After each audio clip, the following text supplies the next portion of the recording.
বন্দর নিয়ে নাটক করলে লাঠি হাতে নিয়ে ডক্টর ইউনূসকে এমন দলনি দিব, ওদের যার যার যে দেশে নাগরিকত্ব আছে, ওদের যার যে দেশে নাগরিকত্ব আছে, এক দৌড়ানিতে কাউরে সুইজারল্যান্ডে পাঠিয়ে দিব, কাউরে আমেরিকায় পাঠিয়ে দিব।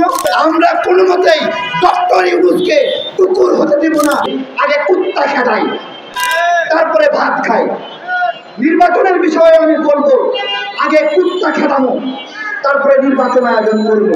ওই যে বাইডেনের 29 মিলিয়নের প্রজেক্ট না, তার মানে কি যারা যারা ওনার নাম প্রস্তাব করেছে তারা এই 29 মিলিয়নের ভাগ পেয়েছে।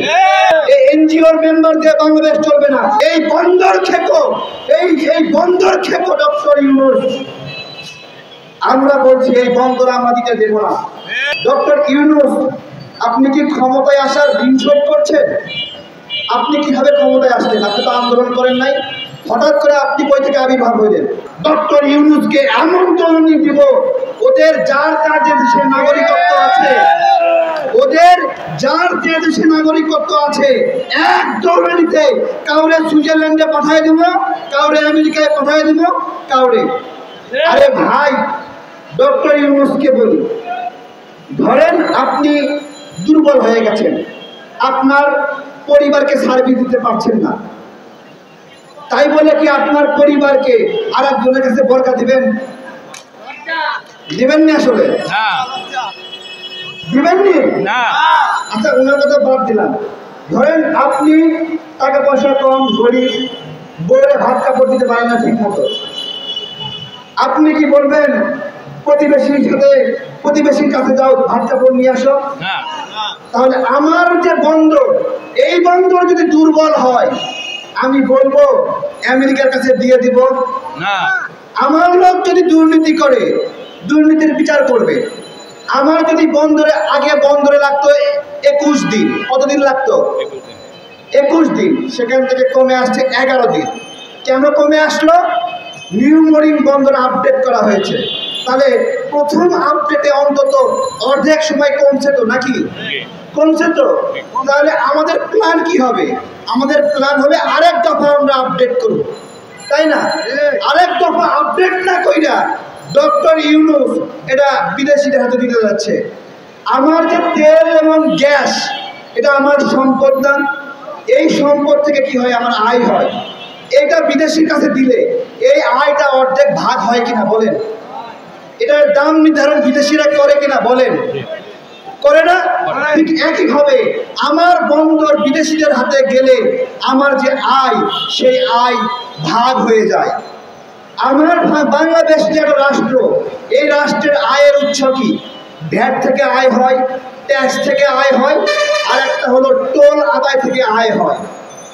এই সামগ্রিক টোল যে আদায় হয় সারা বাংলাদেশে, ঘাট থেকে, বন্দর থেকে, ব্রিজ থেকে, কালভার্ট থেকে, এইটা বিভিন্ন দেশীয় কোম্পানি এটা করে।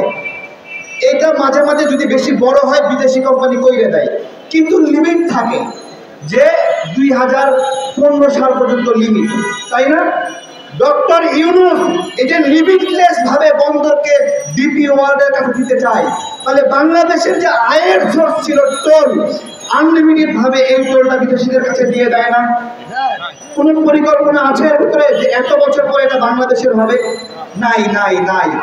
তাহলে এই বন্দর খেকো, এই বন্দর খেকো ডক্টর ইউনূস, আমরা বলছি এই বন্দর আমরা দিতে দেব না।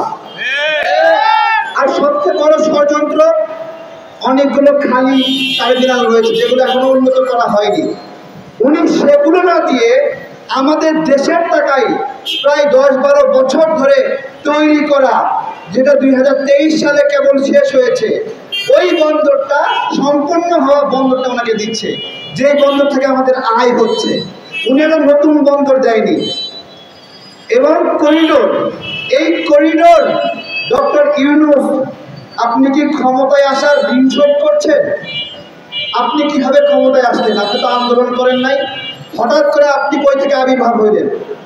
ওই যে বাইডেনের 29 মিলিয়নের প্রজেক্ট না, তার মানে কি যারা যারা ওনার নাম প্রস্তাব করেছে তারা এই 29 মিলিয়নের ভাগ পেয়েছে। এই 29 মিলিয়ন বাংলাদেশকে বামদের হাতে তুলে দেওয়ার এই 29 মিলিয়ন, এই 29 মিলিয়ন নাস্তিকদের হাতে তুলে দেওয়ার মিলিয়ন, এবং এই 29 মিলিয়ন আমাদের পার্বত্য চট্টগ্রামে উপজাতিদের, ক্ষুদ্র নৃগোষ্ঠীদের, আদিবাসী স্বীকৃতি দেওয়ার এই 29 মিলিয়ন, এবং এই 29 মিলিয়নের বিরুদ্ধে কথা বলায় স্টুডেন্ট ফর সোয়েন্টেন তাদের অনেকজন নেতাকর্মীকে গ্রেপ্তার পর্যন্ত করা হয়েছিল। এবং বিশ্ববিদ্যালয় মঞ্জুরি কমিশন তার সেই কমিশনে যে ক্যালেন্ডার থাকেছে সেখানে আদিবাসী স্বীকৃতি লিখেছে, এবং গণমাধ্যম সংস্কার কমিশনের যে সংস্কার প্রস্তাব সেখানে 11 বার আদিবাসী শব্দটি লিখেছে। আমার কথা, আমাদের পাহাড়ি জাতিগোষ্ঠীদেরকে আমরা উপজাতিও বলবো না, ক্ষুদ্র নৃগোষ্ঠীও বলবো না, আদিবাসীও বলবো না, তারা বাংলাদেশের নাগরিক। এইটা বলতে সমস্যা কোথায়? এইটাকে বাদ দিয়ে ডক্টর ইউনূস তাদেরকে আদিবাসী স্বীকৃতি দেওয়ার ষড়যন্ত্র, পাহাড় নিয়ে একটা নির্লজ্জ ঘটনা। পাহাড়ে চট্টগ্রামের একজন সন্তান পাহাড়ের সঙ্গে গাদ্দারি করছে, পাহাড়ের সঙ্গে বেইমানি করছে, পাহাড়ের সন্তান হয়ে। আমরা এগুলো কোনোভাবেই, আমাদের স্পষ্ট কথা, ভালোই এই নির্বাচন নিয়ে ষড়যন্ত্র বন্ধ করবেন। আমরা একটি পার্লামেন্টারিয়ান সরকার চাই। এইসব ক্লাবের মেম্বার দিয়ে বাংলাদেশ চলবে না, এই এনজিওর মেম্বার দিয়ে বাংলাদেশ চলবে না। বাংলাদেশ চালাবে জনগণের নির্বাচিত প্রতিনিধিরা। জনগণ ভোট দিয়ে যদি কুকুরকে নির্বাচিত করে সেই কুকুর সংসদে যাবে।